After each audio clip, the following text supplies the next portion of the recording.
আমরা উন্নততর গাজল তৈরি করব, আধুনিকতম গাজল তৈরি করব। সোমবার ভোট প্রচারে বেরিয়ে গাজলবাসীকে এমনই প্রতিশ্রুতি দিয়ে ভোট প্রচার করলেন মালদার গাজল বিধানসভার তৃণমূল প্রার্থী প্রসেনজিৎ দাস। এদিন তিনি গাজলের কদুবাড়ি সহ আশপাশের বিভিন্ন এলাকায় জোর কদমে ভোট প্রচার চালান।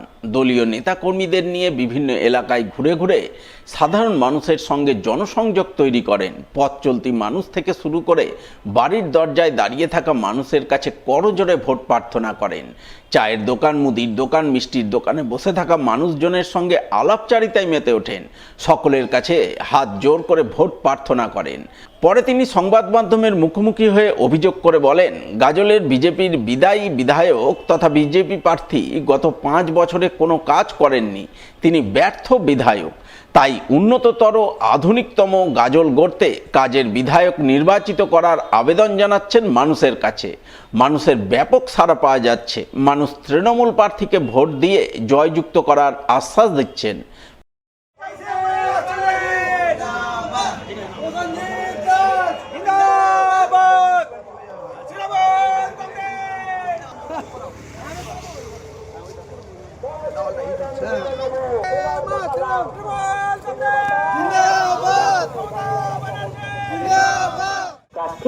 বিশিষ্ট আইনজীবী তরুণ তরতাজা যুবক প্রসেনজিৎ দাসকে জোড়া ফুল চিহ্নে ভোট দিয়ে বিপুল ভোটে জয়যুক্ত করুন।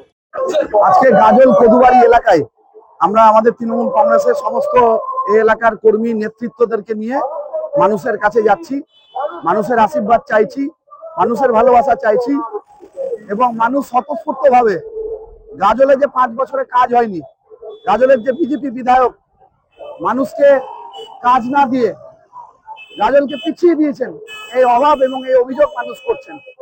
আমরা মানুষের কাছে আহ্বান জানিয়েছি আমাদের সমর্থন করার জন্য। আমরা উন্নততর গাজল তৈরি করব, আধুনিকতম গাজল তৈরি করব, যেখানে মমতা বন্দ্যোপাধ্যায়ের আশীর্বাদ নিয়ে চতুর্থবারের মুখ্যমন্ত্রী তিনি হচ্ছেন, এ বিষয়ে কোনো সন্দেহ নেই। আমি গাজলের মানুষের কাছে অনুরোধ করছি, আপনারা কাজের বিধায়ক নিন, 5 বছরের ব্যর্থ বিধায়ক নয়, কাজ করার বিধায়ককে আনুন। রাজ্যে যে সরকারটা চলছে সেই সরকারটা অবিলম্বে বদল করতে হবে, কারণ এটা লুটেরাদের সরকার। রবিবার সন্ধ্যায় ঈদের উৎসব মুখর মালদা শহরের গয়েশপুর এলাকায় ভোট প্রচারে বেরিয়ে কার্যত এমনটাই বললেন ইংরেজবাজার বিধানসভার বামফ্রন্ট মনোনীত সিপিআইএম প্রার্থী অম্বর মিত্র। এদিন তিনি বাম নেতাকর্মীদের নিয়ে গোটা গয়েশপুর এলাকা পায়ে হেঁটেই চষে বেড়ান। ঈদ সেলিব্রেট করতে রাস্তায় নামা মানুষজনের সঙ্গে কথা বলেন। আলাপচারিতা করতে করতে তাদের কাছে বিজেপিকে রুখতে রাজ্যের তৃণমূল সরকার বদল করার আবেদন জানান। পরে তিনি সংবাদ মাধ্যমের মুখোমুখি হয়ে বলেন, প্রচারে তিনি ব্যাপক সাড়া পাচ্ছেন। সাধারণ মানুষ এগিয়ে এসে কথা বলছেন। সকলেই চাইছেন বিজেপিকে রুখতে রাজ্যের তৃণমূল সরকারকে বদল করতে হবে।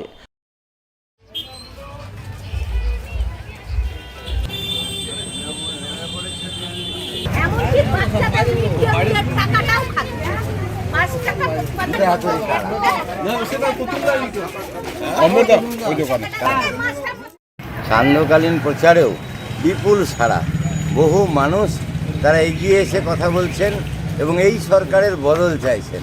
আজকে তাদের উৎসবেরই দিন, যেহেতু গতকাল একটা ভীষণ প্রাকৃতিক বিপর্যয়, বৃষ্টি, তার জন্য সবাই উপভোগ করতে বেরোতে পারেননি, কিন্তু আজকে এই রাস্তায় মানুষ একদম কুলকুল করছে। প্রচুর মানুষ বেরিয়েছেন এই আনন্দ উৎসব, ঈদ, খুশির ঈদ, তাকে সেলিব্রেট করতে, সেই উৎসব পালন করতে তারা রাস্তায় বেরিয়েছেন। তার মধ্যেই তাদের সাথে কথা বলেছি, তারা সময় নিয়ে দাঁড়িয়ে কথা বলেছেন যে রাজ্যে যে সরকারটা চলছে এই সরকারটাকে অবিলম্বে বদল করতে হবে, কারণ এটা লুটেরাদের সরকার, চুরির সরকার। ভোট প্রচারে বেরিয়ে ব্যাপক সাড়া ফেললেন মালদার ইংরেজবাজার বিধানসভা কেন্দ্রের তৃণমূল প্রার্থী আশিস কুণ্ডু। ঈদ সেলিব্রেশনে মাতোয়ারা মানুষজনের সঙ্গে মেতে উঠলেন ঈদের আনন্দে। আর সেই আনন্দঘন মুহূর্তে তৃণমূল প্রার্থীকে ঘিরে সেলফি তুললেন অনেকেই। সকলের চোখে মুখে লক্ষ্য করা গেল খুশির ঝিলিক।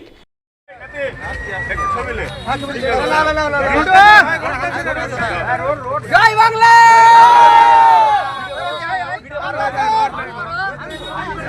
জয় বাংলা! রবিবার রাতে এমনই নজরকাড়া ভোট প্রচার করে তিনি ব্যাপক সাড়া ফেললেন ইংরেজবাজার বিধানসভার কাজীগ্রাম অঞ্চলে। উল্লেখ্য, ঈদের দিন বৃষ্টির কারণে সেভাবে ঈদ সেলিব্রেশন করতে পারেননি মুসলিম ধর্মাবলম্বীরা। তাই রবিবার সন্ধ্যা নামতে না নামতেই ইংরেজবাজারের কাজীগ্রাম এলাকায় ঈদ সেলিব্রেশনে রাস্তায় সাধারণ মানুষের ভিড় উপচে পড়ে। সকলেই উৎসব আনন্দে মাতোয়ারা হন। আর এই উৎসবমুখর সন্ধ্যায় কাজীগ্রাম এলাকায় ভোট প্রচারে যেতে না যেতেই ইংরেজবাজারের তৃণমূল প্রার্থী আশিস কুণ্ডুকে ঘিরে যুবকরা সেলফি তুলতে কার্যত হুমড়ি খেয়ে পড়েন। সকলের আবদার মেটাতে তাদের সঙ্গে সেলফি তোলেন, তাদের সঙ্গে ঈদের আনন্দে মেতে ওঠেন। পরে তিনি এক কর্মী সভা করে এসআইআর চক্রান্তের অভিযোগ তুলে কেন্দ্রের বিজেপি সরকারের বিরুদ্ধে সুর চড়ান। খুশির ঈদে মানুষের যেরকম আনন্দের সীমা থাকে না, এই প্রথম একটি খুশির ঈদ যখন মানুষের বুকের ভিতরে কান্নার আওয়াজ শোনা যাচ্ছে। আন্ডার এডুকেশনের আওতাভুক্ত করে বাংলা দখল করার একটা চক্রান্ত করছে। এই পবিত্র ঈদুল ফিতরের ঈদের দিন আমরা আল্লাহ তাআলার কাছে একটাই দোয়া করতে চাই, ভগবানের কাছে প্রার্থনা করতে চাই, হে ভগবান, হে আল্লাহ তাআলা, তুমি আমাদেরকে শক্তি দাও, আমরা যেন এই অসুররূপী বিজেপিকে ধ্বংস করে ভারতবর্ষের রাজনৈতিক মানচিত্র থেকে উৎখাত করতে পারি।